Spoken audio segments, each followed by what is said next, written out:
Iniciando então mais um dos nossos estudos, o livro Memórias de um Suicida, de Dona Ivone do Amaral Pereira, segunda parte, os departamentos, capítulo 6, a cada um segundo suas obras. Esse é o nosso segundo encontro. Braz, a gente percebe nesse livro vários ambientes diferentes com situações diferentes, né? Então a gente teve uma parte muito dramática lá no início, depois nós tivemos aqui uma parte mais acolhedora, né, quando esses espíritos foram então recolhidos lá na instituição, e agora vem a parte da instrução. Então nós estamos passando aqui por várias emoções, né, no decorrer dessa história. Vai amenizando, exatamente, né? Então eu também estou curtindo bastante o livro, né? Mas vamos lá. Nós paramos então nesse nosso capítulo 6, naquele trecho em que se falava sobre a preparação de reencarnações de espíritos que eram suicidas e que estavam internados no manicômio, aqueles espíritos com graus de desequilíbrio, né, muito alto. Então eles precisariam de uma reencarnação difícil, aquela reencarnação compulsória, e a parte mais difícil dessa reencarnação era exatamente encontrar famílias que acolhessem esses espíritos. Então deveria ser ali uma família que aceitasse espontaneamente essa nova missão, com a recompensa de acelerarem, né, a quitação dos débitos que elas traziam. Mas isso era muito difícil. Muitas famílias preferiam então manter ali a sua programação de quitar essas dívidas no tempo, né, que elas achassem conveniente, né, de acordo com as imposições dessa lei naturalmente, mas em vez de antecipar essa quitação. Então encontrar famílias era a parte mais difícil. Então nós lemos aqui que dois espíritos então estavam se programando para reencarnarem, né? Então um estaria junto a uma família, um casal jovem de portugueses que traziam débitos graves do passado. Eles então foram convidados para participar dessa missão. Naturalmente apresentavam resistência, né, porque gostariam de filhos perfeitos, filhos saudáveis, filhos belos, né, do que, como diz aqui o texto, né, como monstrengos, que seriam aqueles filhos com muitas deficiências e deformidades que se apresentariam. E também uma jovem que era brasileira, que estava encarnada no Nordeste brasileiro e que teria ali como missão receber um espírito como mãe solteira. E, obviamente esses dois grupos, né, tanto o casal como ela, apresentaram resistência, e aí então os espíritos fizeram com que a memória dela, desse grupo, acabasse sendo reavivada para que se lembrassem exatamente do que aconteceu no passado. E aí então viram um passado muito doloroso e não só aceitaram essa missão, como praticamente imploraram por ela, para receber então esses espíritos. Então foi esse trecho que nós paramos no nosso último encontro. Marion, de um modo geral a gente acaba lendo os livros, mas o parar, refletir, estudar é algo muito diferente, né? Então assim, quando a gente lê o livro é uma coisa, quando a gente começa a estudar, trazer ali exemplos, ilustrações, a gente começa a ver o livro por outra perspectiva. E até mesmo o próprio tempo, né, que a gente lê o livro há muitos anos. Eu li esse livro há mais ou menos 20 anos, e agora começo a ler de novo, depois desse tempo todo estudando, aprendendo coisa nova, é uma visão completamente diferente, né? Então, felizmente a gente tem essa oportunidade de trocar ideias agora sobre esses temas que vão sendo passados para nós, né? Bom dia, Helena. Nós vamos lá então. Relendo aqui rapidamente, né, fazendo uma recapitulação do trecho que nós vimos aqui anteriormente, depois dessa história. Tivemos aqui então, né? Pois é, Braz, grande Rui Barbosa. Então, passada então essa experiência que Camilo e o grupo que excursionava por esse departamento então acabou presenciando, diz aqui para nós: no dia imediato já era adiantada a hora em que nos vieram buscar para o prosseguimento da visita e instrução que nos cumpria levar a efeito antes de nos desligarmos da tutela do departamento hospitalar. Reconduzidos ao edifício central do departamento a ser visitado, ali encontramos Rosália, tal como fora por ela mesma prometido, e que solícita nos aguardava. Faremos hoje a nossa derradeira excursão, esclareceu. Irmão Teócrito deseja conduzir-vos à terra, onde culminareis do giro instrutivo que vindes experimentando, como tendes já a ideia do que seja, um trabalho de pesquisas para se firmar o meio ambiente favorável às condições em que deverá um de vós encarnar, levar-vos-ei à sessão de planejamento de corpos físicos. Então nós começamos a ver aqui a complexidade desse processo de reencarnação, em especial no caso dos suicidas, mas como eu sempre comento com vocês, a gente acaba estendendo esses ensinamentos para situações gerais no plano espiritual. Então uma encarnação ela não acontece simplesmente dizendo para o espírito que ele vai reencarnar naquele lugar. Na verdade, corpos, missões, provas, expiações, grupo, local, condições desse grupo, tudo isso devidamente planejado, e o espírito não apenas acompanhando esse planejamento, mas já antecipando algumas das experiências, estando presente, por exemplo, no ambiente antes mesmo da sua reencarnação, conhecendo ali as tarefas que deverá cumprir e tudo mais. Então vemos ali que a reencarnação não é algo tão simples como nós imaginamos, pelo contrário. Não ignorais, meus amigos, que antes de que a reencarnação de um de vós esteja definitivamente estabelecida, foi estudado não só o meio ambiente, como até o estado fisiológico dos futuros pais, isto é, sua saúde, as questões de hereditariedade física, etc., etc., mormente se o espírito culpado é passível de sofrer deformações físicas, doenças graves e incuráveis, etc. Somente depois de tudo isso esclarecido, esboçar-se-ão os planos para os futuros corpos, os quais absolutamente não serão construídos à revelia do espírito reencarnante e tampouco dos cientistas prepostos do Senhor para o notável empreendimento que deverão fiscalizar. Sede bem-vindos a esta casa, meus amigos, exclamou a dama que nos recebera e a quem fomos apresentados por nossa gentil acompanhante. Entrai confiantemente. Irmã Rosália vos acompanhará. Em seguida, conduziu-nos a uma sala de grandiosas proporções, rodeada de portas, cujas arcadas de fino lavor artístico deixavam-se velar por extensos reposteiros, lucilantes e flexíveis como a melhor seda. Penetramos o interior de uma daquelas passagens e logo se nos apresentou um iniciado risonho e simpático. Surpreendidos, verificamos haver ingressado em recinto que se afigurava à nossa apreciação como legítimo cenáculo de arte, recanto sedutor, se assim nos podemos referir a um ateliê de artistas eméritos, onde mestres das artes plásticas exerciam sublimes encargos, cônscios das responsabilidades de que os investia a ação da divina providência. Várias salas se sucediam em bonita perspectiva circular, todas deixando passagem, umas para as outras em sentido reto e através de arcadas magníficas, traçadas por bem inspirados engenheiros da mais pura arquitetura hindu, a cada uma comunicando-se para o exterior de uma entrada independente, como vimos na antecâmara guardada pelo vigilante. Diocleciano, bom dia.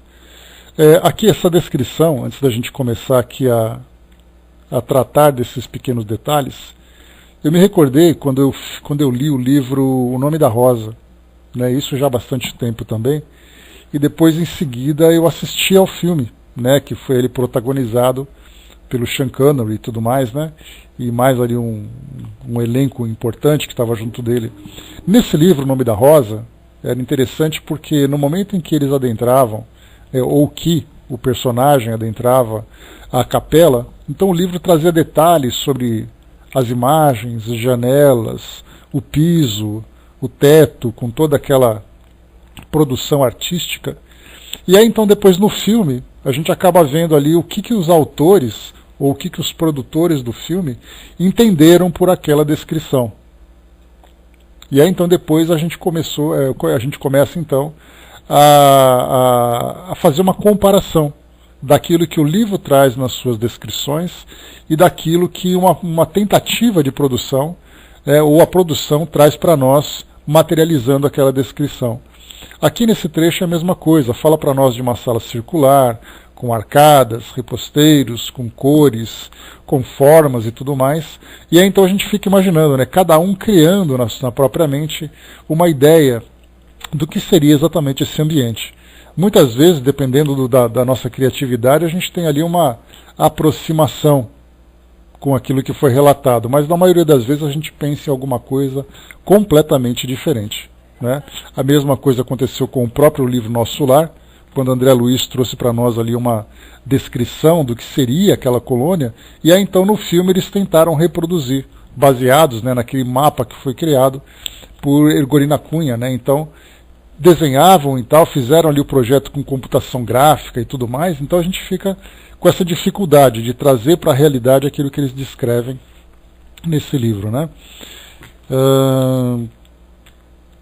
Sim, sem dúvida, daria mesmo, né? Uma bela história, né? E como eu sempre falo, né, a doutrina espírita, através desses livros que são trazidos para nós, trazem roteiros que, se fossem bem aproveitados, né, não apenas por nós brasileiros, mas também, né, pelo cinema mundial, nós teríamos ali histórias e mais histórias das mais belas para o nosso conhecimento. Mas para isso deveria ter a predisposição da indústria cinematográfica, assim como também de todos os profissionais envolvidos, de aceitarem os princípios da doutrina espírita como sendo uma realidade, a reencarnação, a vida no plano espiritual. Nós temos um filme ou outro que traz ali algum detalhe sobre essa realidade do plano espiritual, mas de um modo geral isso não faz parte, né, da mentalidade ainda da nossa humanidade.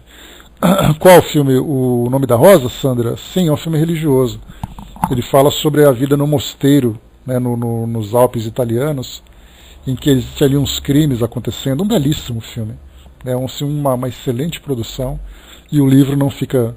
Aliás, o livro é ótimo, né, e o filme não fica atrás. Ele é antigo já, filme de, se eu não me engano, da década de 1900, e final da década de 1980, 1990, né? Então é um belíssimo filme. Vamos lá. Na primeira dependência dessa admirável fileira de salas circulares, destacamos obreiros curvados sobre páginas de apontamentos e documentações importantes para os serviços a se realizarem, provindos de outras seções, como a de análise e a de pesquisas, bem assim do templo e relativos aos vários pretendentes ao ingresso no mundo objetivo ou material. Era uma longa fila de bancas de estudo e trabalho, disposta à feição da sala, isto é, em semicírculo, sob a impressionante claridade azul-dourada que descia de majestosas cúpulas, lembrando velhas catedrais. Das janelas, sugestivos primores de arquitetura, destacava-se o panorama vasto do departamento com seus jardins suavemente coloridos, a influência magnânima do azul do céu, alcandorado pela luz do sol, que ali espalhava os valores sadios de seu magnetismo, parecendo bênção inspiradora, iluminando a mente dos artistas. Uma vez estudado aí o teor dos apontamentos provenientes do exterior, seguiam ordens para a seção de modelagem, disposta na sala seguinte, no sentido de se esboçar o corpo futuro, tal como as instruções determinavam, a saber. Aqui nós vamos trazer aqui um detalhe específico do trabalho feito para suicidas. Então nós veremos ali, né, detalhes relacionados com a história de cada um, com a forma como o suicídio foi praticado, as lesões que foram provocadas. Mas quando nós pensamos na reencarnação de espíritos que trazem ali um corpo normal e as provas muito mais relacionadas com provas morais do que provas físicas, nós temos ali outros detalhes nesse planejamento que aqui não foi relatado. Então o que nós veremos aqui são aquelas situações mais difíceis, mais dolorosas relacionadas com esse grupo em especial. Então, o esboço do futuro corpo conforme as instruções relacionadas com pesquisas sobre história e tudo aquilo que nós lemos anteriormente. Então, quais são as características? Primeiro, se o corpo será mutilado desde o nascimento. Nesse caso, nós temos ali uma doença congênita que vai provocar algum tipo de má formação no feto, e o espírito, então, desde o início, já traz essa experiência, essa prova tão difícil, né? Essa expiação também. Segundo, passível de o ser no decurso da existência, por enfermidade ou acidente. Então, no decorrer da sua vivência, ele nasce com aquele corpo, a princípio um corpo saudável, e vai depois desenvolvendo ali doenças, ou acaba sendo submetido a uma experiência de um acidente que vai provocar algum tipo de limitação, de paralisia, não importa qual seja. Por exemplo, algo que nós podemos entender com facilidade, podemos ter ali um indivíduo que tem uma doença cardíaca, se por acaso ele cometeu um suicídio dando um tiro no peito, como lembrou, né, Getúlio Vargas. Nós podemos ter ali um indivíduo que tenha tido um aneurisma vascular cerebral, devido ali a um ato praticado, como por exemplo, né, um traumatismo no crânio devido a um tiro que ele deu, problemas respiratórios, enfim, qualquer tipo de situação relacionada com aquilo que ele vivenciou. Passível de aquisição de doenças graves e incuráveis. Então também nós temos ali vários tipos de situações de doenças que vão surgindo. Exato, né, Eliana? Então ele trouxe para nós essa descrição, assim como nós veremos outros também. O próprio Camilo vai trazer para nós, na sua história, uma experiência semelhante. Depois, finalmente, os corpos normais, ou seja, os corpos saudáveis, o que indicaria, portanto, fatos decisivos e na programação do carreiro a ser vivido pelo paciente, harmonizados ao feitio das expiações e testemunhos a cada caso, pois convém não esquecermos que muitos daqueles míseros albergados, nossos cômpares, reencarnariam possivelmente em corpos físicos normais e até belos e sadios, por exigirem as suas novas experiências que assim o fosse, avultando em casos tais lutas e sofrimentos irreparáveis de ordem moral tão somente. Então aqui o indivíduo nasce com o corpo saudável e ele vai então vivenciar experiências relacionadas com questões afetivas, com questões sociais, com questões financeiras. Então, na verdade, ele tem ali condições de interagir de uma forma absolutamente natural em cada um desses meios. Mas a forma como ele vai interagir é o que vai trazer para ele a grande experiência que ele vai vivenciar. Então, temos ali esses 4 casos que nós vimos, né, da programação de cada indivíduo. Rodrigo, bom dia. Ora, no gabinete seguinte viam-se também os esboços dos corpos primitivos, isto é, dos que o suicídio havia malbaratado, destruído antes da época normal, habilmente classificados da seguinte forma em local apropriado, de fácil acesso ao observador, porque em pedestal conveniente, pois esses esboços eram como estátuas móveis, grandemente belas, dadas a perfeição e a naturalidade que apresentavam, sugerindo a presença real do próprio envoltório já destruído. Então ali a gente pode imaginar um mostruário com esses corpos depois de terem sofrido as lesões. E aí nesse caso a gente tem que imaginar, né, que precisaria de estômago para poder olhar esses corpos, ver ali a destruição, as deformidades provocadas, enfim, tudo aquilo que foi causado pelo ato praticado.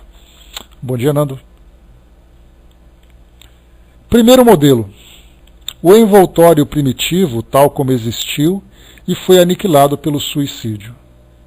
Segundo, ao lado, numa placa fosforescente, a descrição do estado em que se encontrava o mesmo envoltório na ocasião do sinistro, a saber, estado da saúde, volume das forças vitais, grau de vibrações, estado mental, grau de instrução social, ambiente em que viveu, data do nascimento, data da época normal em que se deveria dar o trespasse e a extinção da força vital, data em que se verificou o suicídio, local do desastre, o gênero do mesmo, causas determinantes, nome do infrator. Olha os detalhes, né, que são informados para elaborar esse planejamento. Terceiro, o órgão atingido pelo atentado e cuja alteração motivara a extinção das fontes de vida localizadas no envoltório, era assinalado no esboço com lesão idêntica à que sofrera o corpo material. E aí então nós veremos, né, dos vários tipos de suicídio que nós já estudamos, cada uma das lesões provocadas, então, marcadas, né, nesse registro. Quarto, casos especiais: afogamentos, trituração por esmagamento, queda, reprodução plástica dos restos do envoltório, tal como o suicídio o reduziu. A impressionante perfeição dessa última reprodução chocaria qualquer outro observador não esclarecido como aqueles mestres, ou não dolorosamente experimentados como nós outros. Brás, como eu falo para vocês, né, o livro Memória de um Suicida, ele traz para nós uma descrição da trajetória desses espíritos que viveram essa experiência. Mas nós podemos então projetar isso para diversas outras situações. E aí nós falamos, como o exemplo que você citou, o caso do aborto. Como seria um departamento que trataria do aborto, né, falando dos espíritos que foram então abortados naquele processo de gestação, falando sobre os espíritos que praticaram o aborto, todas as deformidades que foram observadas, acidentes de violência que nós encontramos também. Então, temos ali várias e várias situações que vão se encaixando, né, nesse relato que a gente está vendo aqui. É só a gente fazer uma transferência e as devidas adaptações, que nós veremos também essa mesma realidade. Questão de doenças também nós podemos entender. Pessoas que trazem ali aquelas doenças degenerativas que levaram à desencarnação, de que forma que isso vai afetar o indivíduo também. Enfim, temos ali várias e várias situações. Aquelas mais dramáticas, não tenhamos dúvida nenhuma disso, é com relação ao suicídio e ao aborto, são as duas mais problemáticas, mas dali nós temos várias outras também.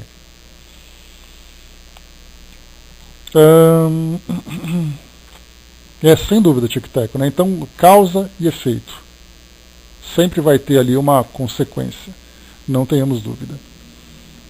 A esta sala, que seria a mais bela e sugestiva, se houvesse ali algum local inferior aos demais, seguia-se a da preparação de esboços para os corpos futuros e sequente encarnação. Seria a sessão de modelagem, né? A Marion lembrou também dos vícios, a mesma coisa, que também não deixaria de ser ali um suicídio, não um suicídio talvez direto pela intenção do espírito, mas indireta pelas suas ações, né? Então nós temos ali vícios físicos, né, químicos, alimentação e tudo mais, que levam o indivíduo a desencarnar. O próprio caso, por exemplo, de André Luiz, que futuramente nós estudaremos nas suas obras, nós temos ali a mesma coisa, uma desencarnação que também envolve hábitos, vícios e doenças que acabaram fazendo com que ele desencarnasse precocemente e depois vivesse todo aquele drama, né, no início da sua chegada no plano espiritual. Brás lembrou, né, até nós podemos ter imagens ao vivo desses locais. Já imaginou isso, Zé?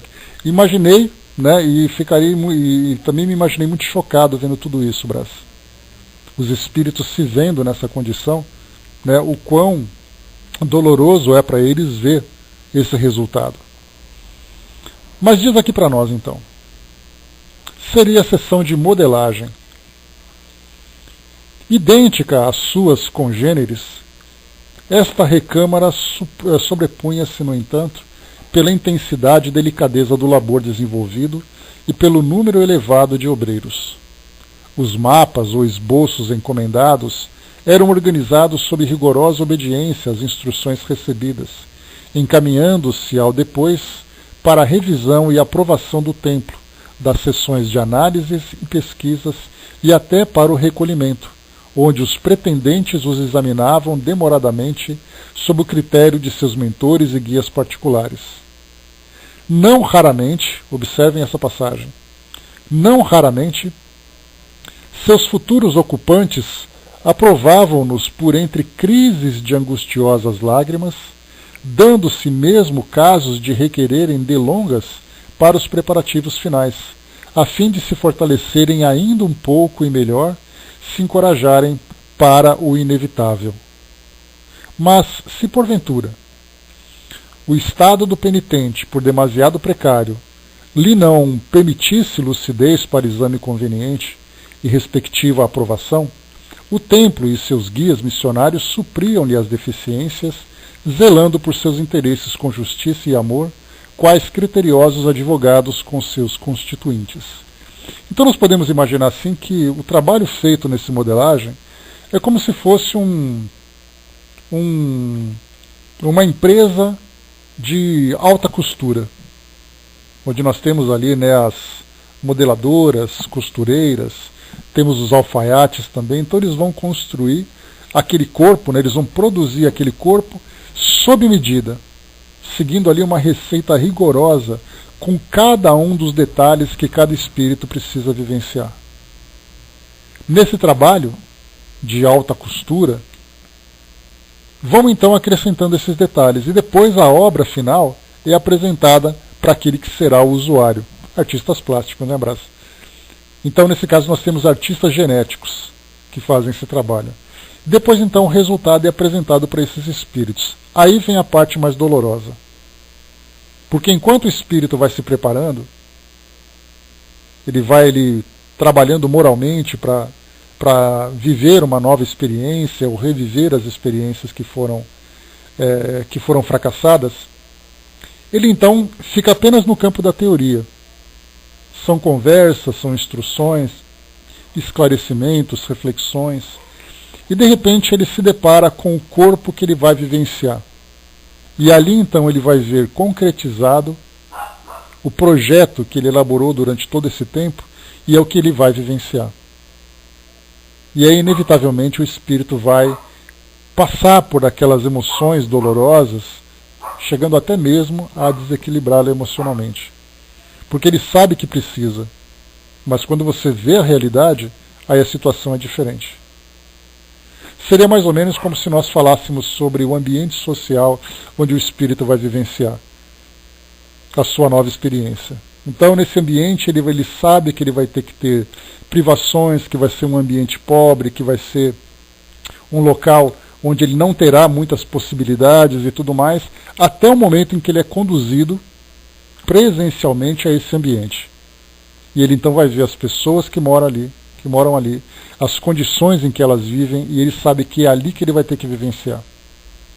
Então aquilo que na teoria foi estudado durante tanto tempo é apresentado de uma forma prática.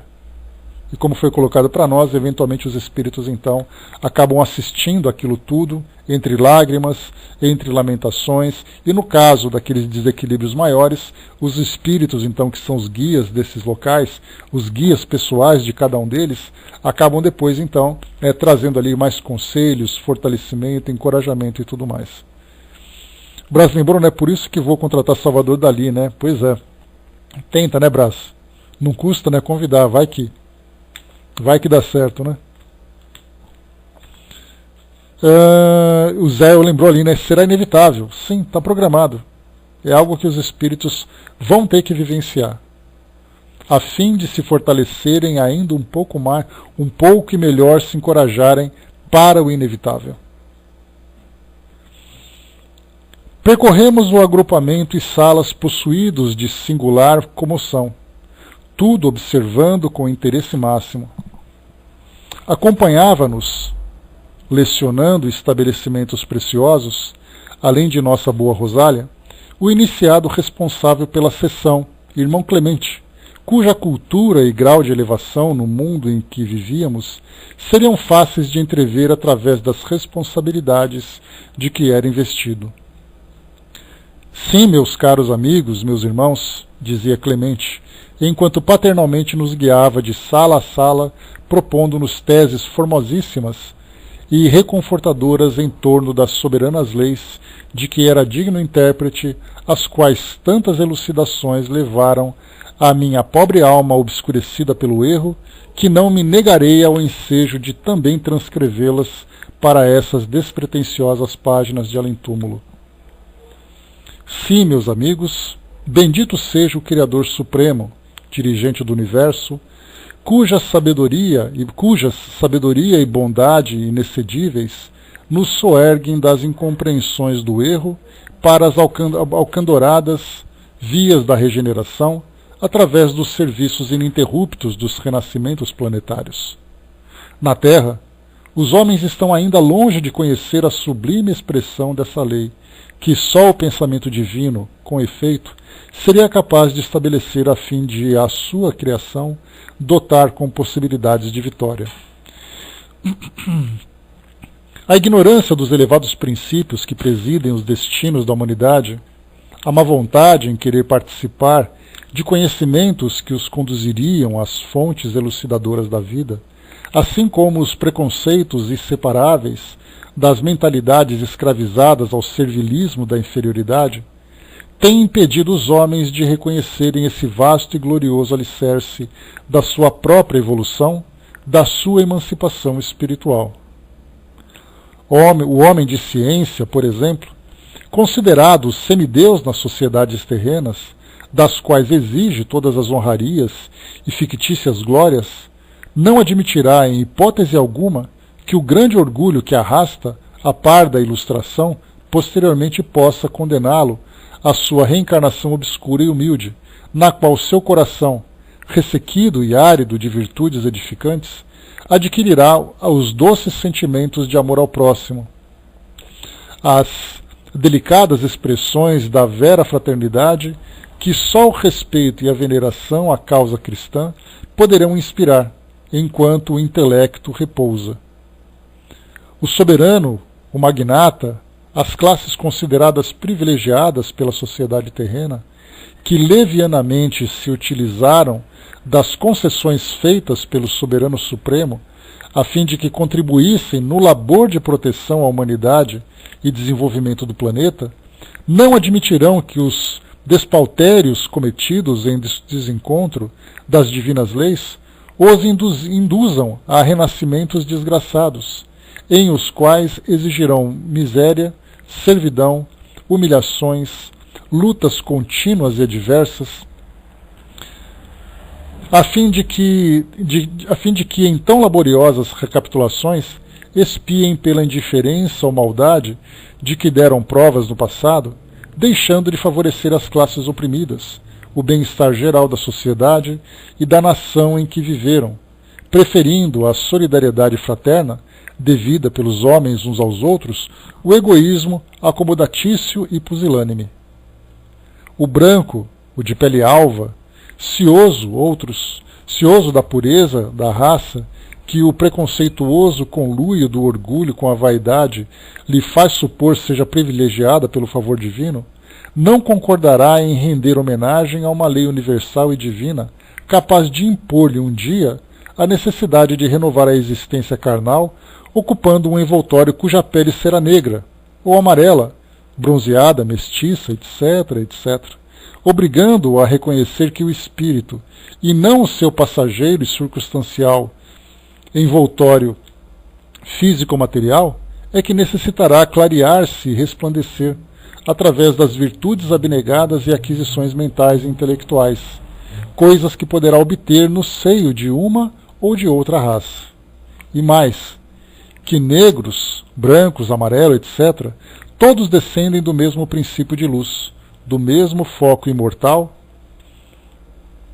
e eterno que é o Pai Supremo de toda a criação. Aqui, antes da gente continuar, Vanessa, bom dia.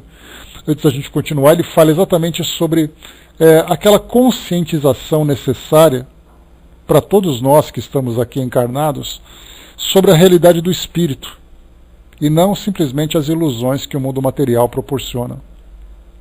Ou seja, ilusões de classes, ilusões de raças, ilusões geográficas, né, em que cada indivíduo reencarna num lugar melhor ou pior. Então todos nós ainda estamos muito ligados, né, até mesmo com relação ao intelecto e às crenças de cada um, imaginando, por exemplo, que os homens de ciência se apegam a essa realidade do mundo material, seguido ali, né, dirigido por leis que as nossas ciências foram então desvendando. Foram não descobrindo, mas desvendando, se esclarecendo. Então, a realidade do indivíduo diz respeito ao mundo material, se encontra no mundo material. Nada além do mundo material. E aí então ele vai viver em função dos seus títulos, de suas ilusões, de sua própria arrogância muitas vezes. Enquanto o homem não se conscientizar da sua realidade espiritual, aliás, nós conversamos sobre isso ontem, lá no estudo do EAD, falando sobre as virtudes segundo o Espiritismo, cheguei a comentar exatamente isso. De nada adianta, ou a princípio, né, de nada adianta nós estudarmos sobre virtudes, sobre transformação do indivíduo, sobre reformas íntimas e tudo mais, se nós não tivermos a convicção de que nós somos espíritos imortais. De nada adianta propor isso para o mundo, essa transformação, para fazer com que o mundo seja melhor, se o homem não se vê como um espírito que é imortal, que vai vivenciar novas experiências, e um espírito que será inclusive herdeiro de si próprio. Vai herdar o resultado de suas próprias escolhas. Enquanto nós não tivermos essa convicção, nós vamos, embora sejam ali elementos que fazem parte das nossas crenças, nós espíritas, por exemplo, entendemos a reencarnação como uma realidade, nós entendemos a lei de causa e efeito, nós entendemos a continuidade da existência no mundo espiritual após a destruição do corpo físico. São todos elementos que fazem parte das bases que a doutrina espírita traz para nós. Mas se nós não tivermos convicção disso tudo, e vivemos em função dessa convicção, nós vamos continuar ainda, apesar de acreditar nisso, vamos continuar sofrendo as consequências das nossas escolhas. E daí dá para a gente imaginar aqueles que sequer têm essa compreensão. Queremos que o mundo seja melhor. O que o espírito ganha sendo melhor? Aquilo que nós comentamos ontem. Ele vai ter que pagar um preço. O preço vai ser renúncia, vai ser sacrifício. Para ser uma pessoa boa, ele vai ter que deixar de lado os seus interesses, né, baseados no seu egoísmo, nos seus interesses pessoais, no seu amor próprio. Ele vai ter que abrir mão de tudo isso. Mas ele vai se perguntar, mas o que eu ganho abrindo mão de tudo isso? E a gente vai dizer, não, você ganha um mundo melhor, você ganha uma vida mais feliz. Ele vai balançar a cabeça e falar assim, sinto muito, isso é muito pouco para mim. Não vale a pena eu praticar esse sacrifício todo. E aí então, quando o espírito começa a ter uma consciência de que de fato ele é um espírito imortal, de que a sua vida futura é uma realidade, não apenas uma abstração, não apenas uma questão de crença, de fantasia, enquanto ele não tiver essa certeza, ele vai continuar sofrendo os erros. É exatamente isso que fala para nós aqui o instrutor Clemêncio. Que ele comenta, enquanto o homem não tiver essa certeza, tudo aquilo que nós estamos planejando no mundo espiritual para vir como causa e efeito vai continuar existindo. Não adianta nós queremos viver assim se nós não mudarmos o nosso modo de pensar. Olá, Márcia. Continuando, vamos lá. Entretanto, meus amigos, admitam ou deixem de admitir, todos esses respeitáveis cidadãos terrenos, ainda que a eles e também a vós repugne o imperativo dessa lei magistral, o certo é que ela é irremediável e indestrutível, e que por isso mesmo todos os homens morrem num corpo para ressurgirem em uma vida espiritual e depois voltarem a renascer em novos corpos humanos, até que lhes seja concedido pelo progresso já realizado ingressar em planetas mais ditosos, também reencarnados, e em cujas sociedades iniciarão novo ciclo de progresso, na escala ascensional da longa e gloriosa preparação para a vida eterna. Isto, porém, levará milênios sobre milênios. Nenhum homem, portanto, nenhum espírito poderá fugir às atrações irresistíveis dessa lei, quer delas se desgrade ou lhe tribute de respeito, uma vez que é necessária a toda a criação, como fatora que é do seu progresso, da sua ascensão para o melhor até o perfeito. Na vinha do Senhor, o universo infinito, existem obreiros indicados ao melindroso serviço de promovê-la. No que concerne à Terra, encontram-se eles sob as vistas do unigênito de Deus, a quem se acha afeta a redenção do gênero humano. Assim como diariamente o homem assiste ao romper do sol e ao seu declínio no horizonte, assim como sente soprarem os ventos e vê caírem as chuvas, crescerem e frutecerem as plantas, as flores recenderem seus perfumes e os astros rebrilharem no infinito dos espaços, sem avaliar a imensidão e aspereza do trabalho que tudo isso significa, e ainda menos a dedicação, os sacrifícios de tão sublime labor requer das legiões de serviços invisíveis que no mundo astral são incumbidos da conservação do planeta, segundo os altos desígnios do onipotente Criador, também diariamente assiste a milhares de renascimentos de semelhantes seus, e de muitos outros seres vivos e organizados, ignorando a emocionante e encantadora epopeia divina que contempla. E tanto se habituou o homem a ver-se rodeado das manifestações divinas, que se tornou a elas indiferente, não cogitando da apreciação e do louvor às suas grandezas, considerando-as naturais, mesmo comuns, como realmente são. Como, porém, não ser assim, se ele próprio está mergulhado no selo do universo divino, como descendente do divino Criador de todas as coisas? Aqui, mais uma vez, ele reforça exatamente isso. Nós estamos tão acostumados a ver essa lei natural de nascimento e morte, fenômenos e tudo mais no nosso cotidiano, que a gente nem nem tem consideração por isso tudo. Eu comento, muitas vezes em nossos estudos, que nesse momento em que nós estamos estudando esse livro, 10 horas da manhã, aqui desse nosso dia 11 de setembro de 2007, 10 horas cravadas. Nesse momento, quantas crianças estão nascendo no mundo e quantas pessoas estão sendo veladas nesse nosso mundo, estão sendo sepultadas? Nós apenas analisamos o fenômeno do nascimento e morte. Vemos nos hospitais pessoas indo a óbito, vemos em cemitérios os féretros e todo o cerimonial de sepultamento das pessoas, vemos nas maternidades crianças e mais crianças nascendo. Para nós, na nossa visão simplista, nós vemos apenas um fenômeno natural de nascimento e morte. Quando nós começamos a ampliar um pouco mais a nossa visão, a partir dessa perspectiva que a doutrina espírita nos proporciona, nós não vemos nascimento e morte.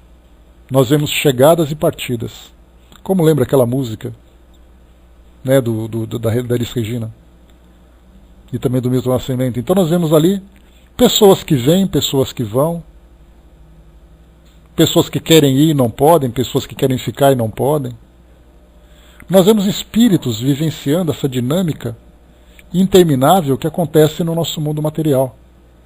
Então nós vemos espíritos chegando, não apenas espíritos chegando. Como lembra aquela música, a letra daquela música Chegadas e Partidas, nós estamos numa estação de trem e vemos pessoas desembarcando, e vemos pessoas embarcando. Mas não é tão simples assim. Aquela pessoa que chega, ela traz na sua bagagem todas as suas posses e seus pertences, elas trazem sonhos, trazem projetos, lamentam por terem deixado para trás pessoas e lugares onde elas gostavam de viver. E aqueles que partem levam consigo também aquilo que conseguiram coletar, juntar aqui no mundo material. e vão levar essa bagagem para um destino em que lá terão que depois desembarcar e rever tudo isso de novo. Então nós vemos histórias e mais histórias, histórias felizes, histórias tristes, histórias dramáticas, histórias extremamente dolorosas, pessoas que voltam trazendo tantas e tantas frustrações, pessoas que partem também levando tantas e tantas frustrações. Mas só nos é permitido ter essa percepção se nós tivermos essa visão da imortalidade do espírito e dessa continuidade no plano espiritual. Do contrário, são pessoas que apareceram do nada, que vão chegar aqui à própria sorte, vivendo aqui as experiências que o mundo vai oferecer, sem nenhum compromisso além disso, e pessoas que morreram, que na visão da ciência, pessoas que simplesmente deixaram de existir. Sem essa visão mais clara, a vida para nós aqui no mundo material, ela passa a ser tão insignificante como é insignificante o valor que nós damos para ela. Fatival lembrou aqui, né, a formação de um outro ser dentro de nós é um verdadeiro milagre. Até mesmo nos animais, essa bondade infinita de ser vista. E mais do que isso ainda, o fenômeno da própria geração desse novo corpo não representa a parte mais importante, que é a história que o espírito carrega. Então nós temos assim, nós que temos esse privilégio de termos contato com essa filosofia que amplia essa nossa visão para essa realidade, faz com que nós vejamos o mundo de uma forma diferente e vejamos a nossa própria vida de um modo diferente. Mas ainda assim nós somos vacilantes, porque nós temos a crença, mas nem sempre a convicção. Quem tem a convicção não tem dúvida das escolhas que faz, não tem dúvida das ações que pratica, porque ele sabe que se ele fizer alguma coisa certa, ele vai ter uma recompensa, e se ele fizer alguma coisa errada, ele também vai ter ali a sua consequência. Então ele vai viver de um modo reto, de um modo equilibrado. Como nós ainda temos essas vacilações, isso mostra claramente para nós que nós ainda temos essa fragilidade, que na verdade demonstra apenas a nossa imaturidade como espíritos que somos. Então quando ele fala do mundo, nós espíritas, na última estatística foi visto aqui no Brasil uma quantidade aproximada de 25 milhões de espíritas e simpatizantes. 25 milhões. O nosso país tem 206 milhões. O nosso planeta tem quase 8 bilhões. Quantos têm essa certeza? Quantos têm essas crenças? São poucos. E aquela maioria que não tem, vai vivendo a vida um dia depois do outro. Entre guerras, entre desgraças, entre desigualdades, entre egoísmo, individualismo. E aí então volta para o mundo espiritual, passa por todo o projeto, volta para cá, sofre tudo de novo, volta para lá, vem e volta, nesse vai e vem interminável, até o momento em que ele vai compreender de fato a sua realidade. Felizmente hoje nós temos essa conscientização. O que cabe a nós agora é esse trabalho de perseverança, de coragem, de colocar em prática tudo aquilo que nós conhecemos na teoria. Mas já é alguma coisa, porque a maioria da população do nosso planeta sequer tem consciência disso. Vivem cegamente, dia após dia, sem nenhuma preocupação do que o futuro vai trazer. Porque, na verdade, a única realidade que eles têm é o agora. E como nós temos naquele ditado popular, que a vida é muito curta, e nós temos que aproveitar cada momento, nós aproveitamos, na verdade, os prazeres que a vida oferece. Só que os prazeres também têm seu preço.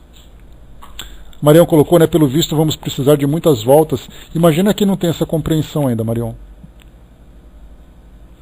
Como foi colocado aqui pelo irmão Clemente, ele disse aqui no final para nós, né, milhares e milhares de encarnações até alcançarmos ali uma condição de espíritos elevados. Desses milhares, já percorremos ali uma quantidade. Camilo então diz para nós, sim, Angelina, eu acho que essa música, ela, pelo menos nesse trecho dela, nesse refrão, ela traz uma representação tão clara dessa realidade que nós vivemos aqui no mundo físico e também no mundo espiritual, que por muito pouco ela não se converteria quase que em um hino espírita, para falar exatamente do que significa as chegadas e partidas, e a representação dessa estação de trem.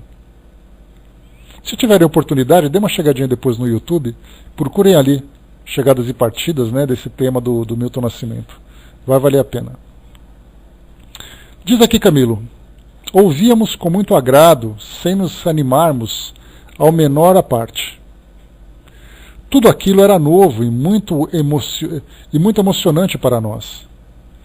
Sentíamos-nos como diminuídos, vexados em face de uma sociedade para a qual nos reconhecíamos incapacitados. E admirávamos-nos de que dela recebêssemos trato tão gentil, amistosas atenções, como naquele momento. Fomos atraídos para uma das esplêndidas galerias, onde se alinhavam as belíssimas estátuas mapas. À frente de cada uma, a mesa de trabalho do operador. À frente de cada uma, a mesa de trabalho do operador. Vários iniciados ali se encontravam, fiéis ao do militante dever de servir aos irmãos menos experientes da ciência da vida, mais atrasados na peregrinação para Deus. Alguns examinavam detidamente as minúcias da configuração a seu cuidado. Outros estudavam apontamentos e instruções, enquanto ainda outros examinavam a fotografia dos despojos, esboçando mapas de futuros envoltórios a serem encaminhados para a aprovação, etc., etc. E cada um, empregando nesse extraordinário ministério o máximo da atenção e da boa vontade de que eram capazes, fez-nos conceber o ideal do funcionalismo perfeito, cônscio do dever a cumprir. Então fala aqui do exemplo, né, de dedicação que cada um tinha e a responsabilidade, já que o trabalho que esses projetistas realizavam dizia respeito ao futuro dos espíritos que estariam reencarnados. O Brás lembrou aqui, né, a música Jovem Galileu foi psicografada de Chico, letra de Emmanuel, né, dada a Roberto Carlos. É mesmo? Não sabia não, Brás. Que legal. Os espíritos sempre trazendo ali uma boa mensagem, né? Aproximamo-nos das estátuas. Eram o mapa antigo, anterior ao suicídio. Surpreendidos, observamos serem esses modelos singulares, animados de movimentos e vibrações, tornando-se assim o tipo ideal a ser plasmado. Assim era que, através das artérias, víamos deslizar em toda a pujança e precipitação naturais do corpo humano, um filete de líquido rubro luminoso, indicando o sangue com as suas manifestações normais num corpo material terreno. As vísceras, tal como o sangue, eram traçadas por substâncias fluídicas luminosas sutilíssimas, translúcidas, como se para obtê-las houvessem de comprimir reflexos de luz delicada do luar.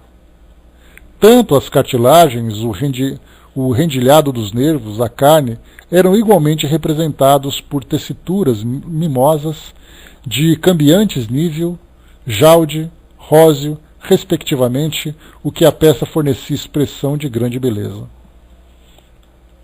O pequeno universo do corpo humano, pois com todos os seus pormenores, ali se encontrava ideado com maestria de verdadeiros artistas e verdadeiros anatomistas. Havia dependências particularizadas para os modelos e para os casos femininos. Jamais em nossas observações observamos serviços mistos em quaisquer setores. Aqui ele comenta que, como havia aquela separação de masculino e feminino, em que os espíritos que traziam essas personalidades ficavam então hospedados, internados, sem o contato entre esses dois gêneros, aqui ele comenta que nesse projeto era feito então projetos tanto para corpos masculinos como para corpos femininos. Então ali era o planejamento para todos os espíritos que iam reencarnar naquele hospital. E é interessante que hoje pela manhã, assistindo aos telejornais, tem uma exposição em Belo Horizonte, não sei exatamente aonde, que fala sobre o corpo humano. É uma exposição internacional que é itinerante, né? E ela traz ali então, para quem é apaixonado por ciências biológicas, para quem gosta de anatomia, então traz ali representações de corpos, né? Que são corpos, na verdade, são cadáveres que são tratados e tudo mais, trazendo ali o sistema circulatório, o sistema cardíaco, o esqueleto, o músculo, o sistema nervoso, tudo dissecado, devidamente dissecado para o conhecimento daqueles que são os apreciadores. Então, quando a gente vê um museu como esse, aqui em São Paulo nós já tivemos várias dessas exposições, então você vê ali os corpos, né, todos eles prontos, todos eles bem tratados, tendo ali movimentos, né, ou simulando movimentos e tudo mais. Ali um corpo físico. Aí nós vemos uma descrição como essa no plano espiritual, em que nós vemos isso trabalhado desde a parte genética até a parte fluídica, trazendo ali os seus maiores detalhes. E aí nós vemos como é grosseiro para nós vermos apenas o corpo físico, sem conhecermos tudo aquilo que envolve essa parte fluídica, que sustenta esse organismo. Né? Quanto nós temos ainda que aprender. O Marião lembrou também dos médicos, a medicina.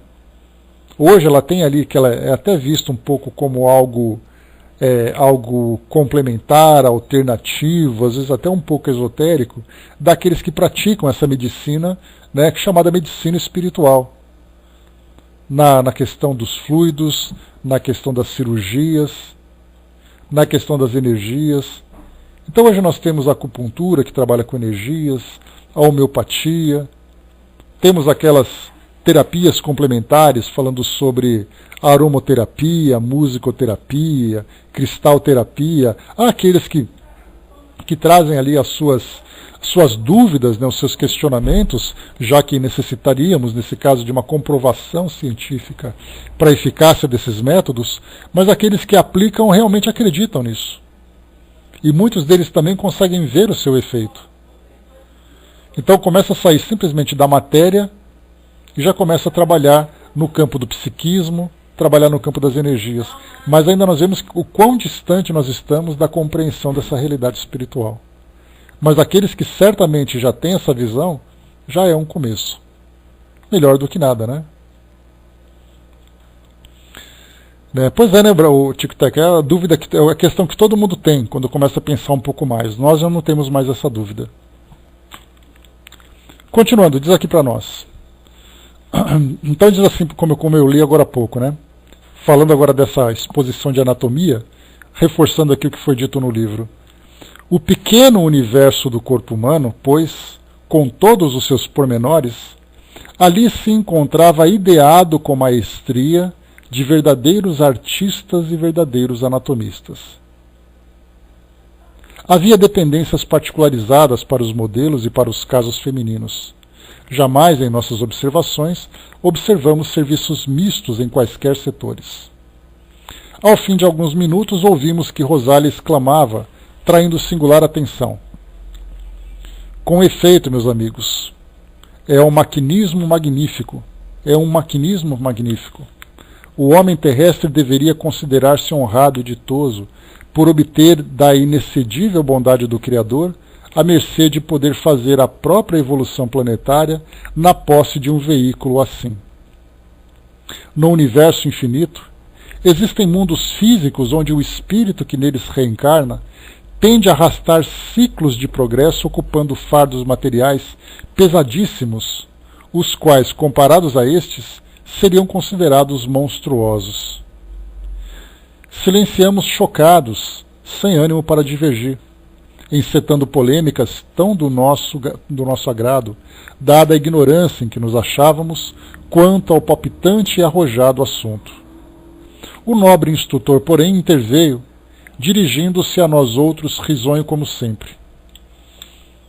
Sim, é mais do que um simples maquinismo, meus amigos.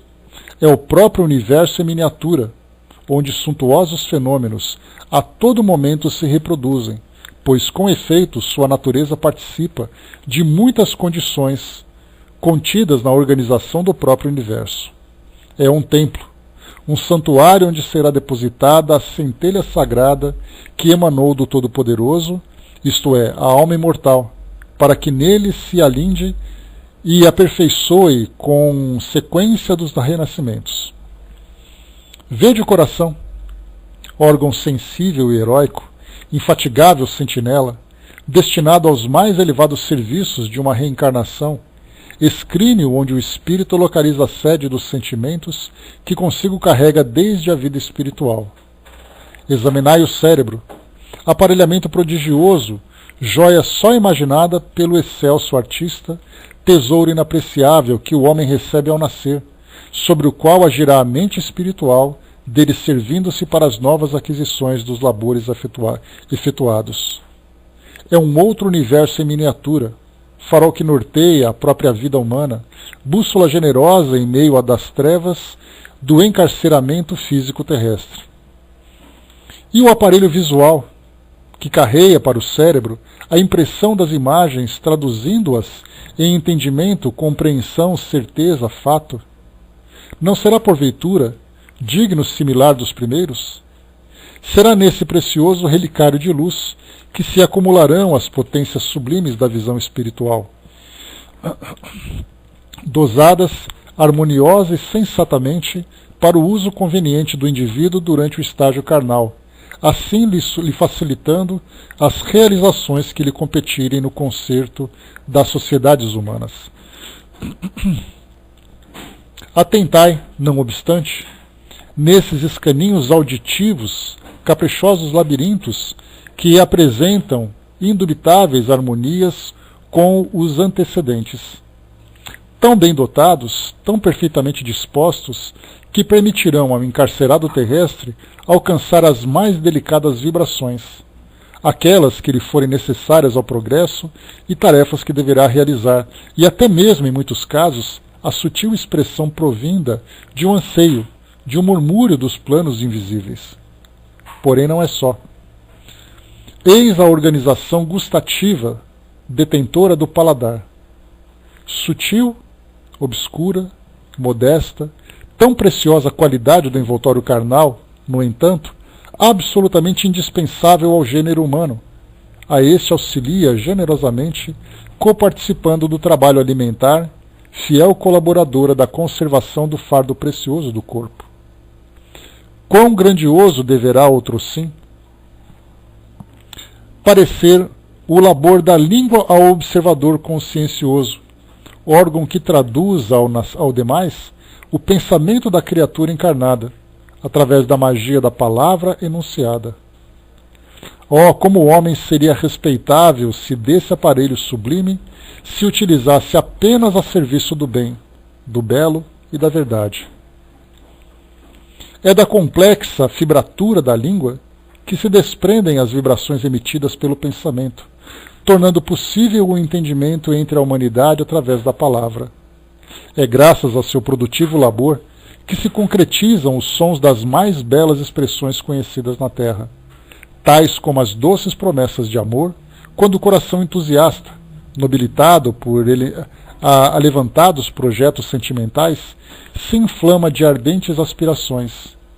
As harmoniosas arrebatadoras dos vossos mais caros poemas, assim como as suaves nênias do amor materno junto ao berço em que adormece o querubim risonho, e também o nome sacratíssimo do Todo-Poderoso nos ciclos férvidos da oração.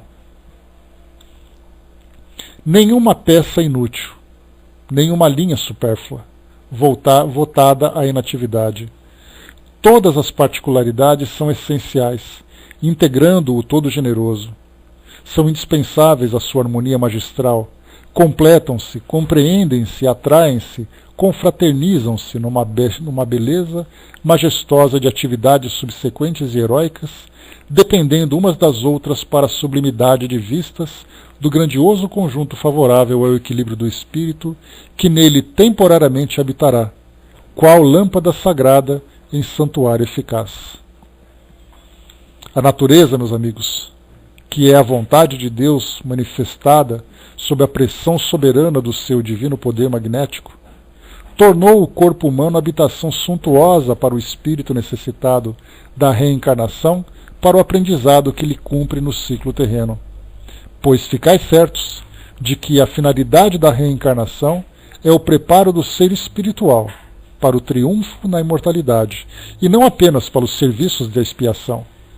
Esta será a consequência do desvio da verdadeira rota, simplesmente, e existe unicamente pela responsabilidade do eu de cada um. O estado definitivo dos fardos humanos para a temporária habitação daquele que se derivou de um hausto divino, o modelo originado da vontade do sublime artista, penosamente evolutido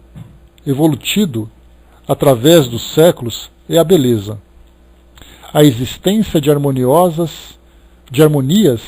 no conjunto provém de que os espíritos que o modelaram, a fim de nele habitarem, servindo ao próprio progresso ou às causas excelentes, assim o desejaram, fossem por modéstia e humildade, fosse comodidade e receio de situações perturbadoras, pois a beleza física, muito admirada na Terra, torna-se, no entanto, qualidade perigosa em suas sociedades diante das tentações e excessos a que se vê exposta.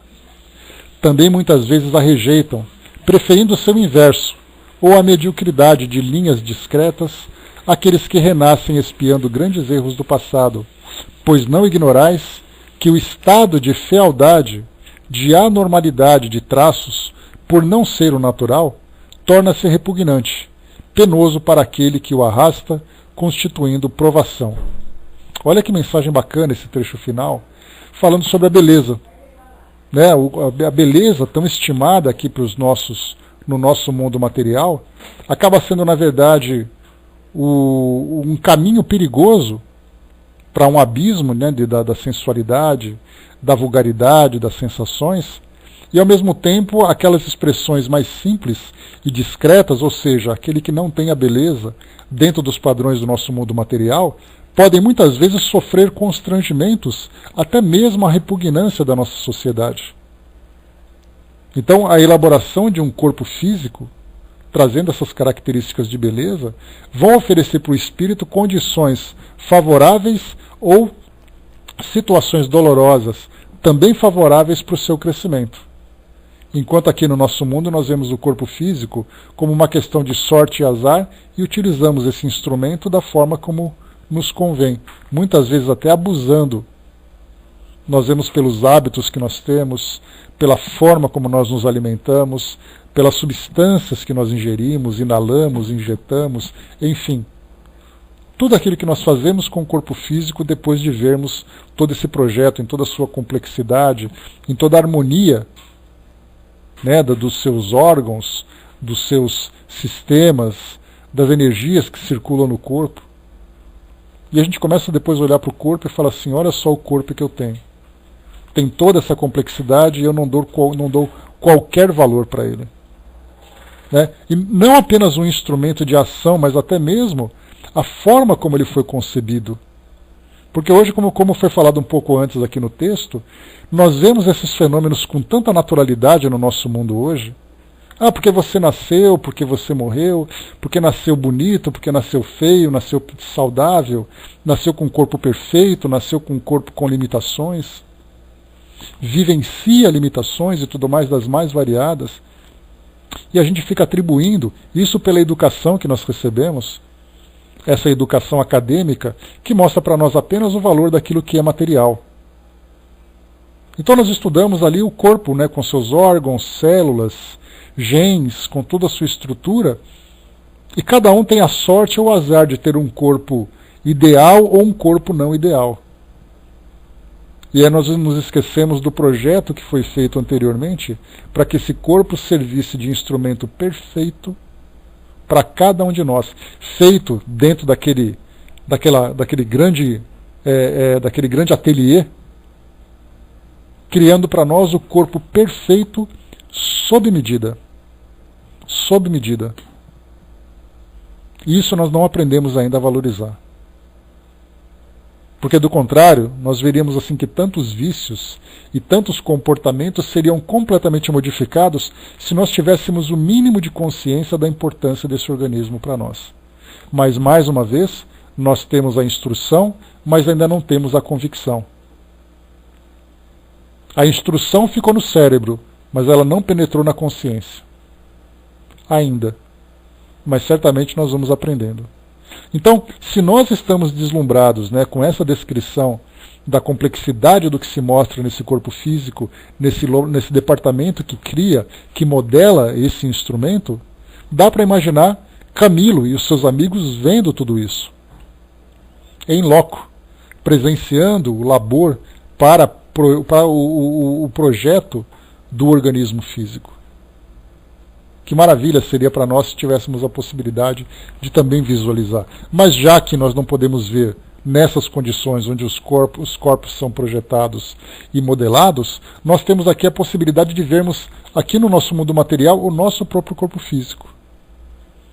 Eu particularmente, antes da gente encerrar aqui o nosso estudo de hoje, eu tive o privilégio de trabalhar na área da saúde, de estudar também sobre isso, né, de aulas de anatomia, estudar ali as peças, né, anatômicas para o nosso aprendizado e tudo mais.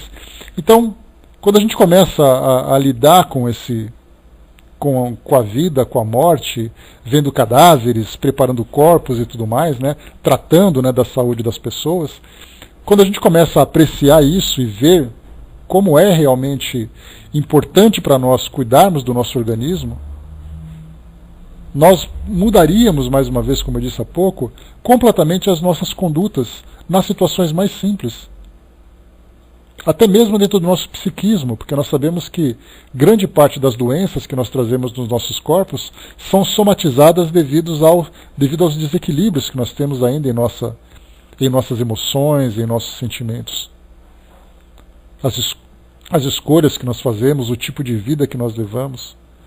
Então nós começamos a ver ali o nosso corpo físico não apenas algo como natural. Nós temos porque temos. Na verdade, nós temos porque foi concedido. Foi primeiro concebido e depois concedido. E nós hoje temos isso à nossa disposição. Não para utilizarmos aqui no mundo, utilizarmos bem aqui no mundo, mas utilizarmos bem porque nós somos espíritos imortais. Finalizando, deixa eu ver aqui onde nós paramos. Só um instantinho. Peraí que eu apertei o botão errado aqui, as coisas desandaram.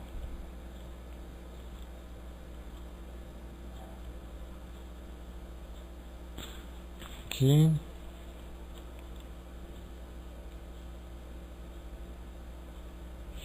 Só esse trecho agora, diz assim para nós: vede esses modelos em tamanho natural. Ao reencarnarem, seus possuidores receberão corpos carnais assim, perfeitos, formosos, dotados de forças vitais e magnéticas que garantiriam excelentes funções orgânicas, saúde permanente e capacidade para as competições diárias. Nada faltou aos seus ocupantes senão a força de vontade, a coragem para lutar e vencer.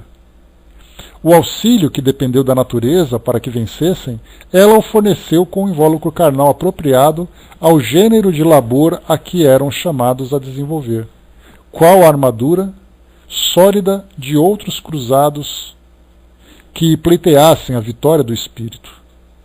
Apesar, porém, de todas as reservas concedidas pelo céu em seu proveito, não só faliram, furtando seus deveres para que reencarnaram, como até destruíram o precioso fardo posto em seu poder, tão bem dotado, aniquilando-o com o suicídio.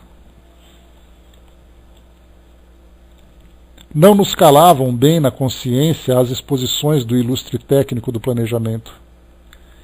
Amarga tristeza ia avassalando nossas mais íntimas faculdades a cada novo conceito proferido. Não obstante, seguimos-lo de boa mente a renovação do convite para nos aproximarmos das mesas, onde inspirados anatomistas traçavam os mapas de futuros envoltórios a serem modelados na carne pelo espírito culposo prestes a reencarnar. Então nós paramos por aqui, meus amigos. Agora eles vão então analisar os mapas naquelas bancas de trabalho que foram então anunciadas para eles, né? Então o que nós vimos até agora foi a exposição do organismo em toda a sua complexidade e maravilha, né? Na elaboração nesse departamento de modelagem. Então nós paramos aqui na página 217 e no nosso próximo encontro, na quarta-feira, que será a continuação do estudo do Memórias de um Suicida, nós então veremos ali o projeto que foi elaborado, porque não é apenas o organismo, porque o que eles viram foi apenas ali o modelo pronto. Agora vamos entender como será o funcionamento desse modelo de acordo com a necessidade de cada um. Por exemplo, que tipo de doenças vão surgir no decorrer da existência de cada espírito para vivenciar as suas provas e as suas expiações.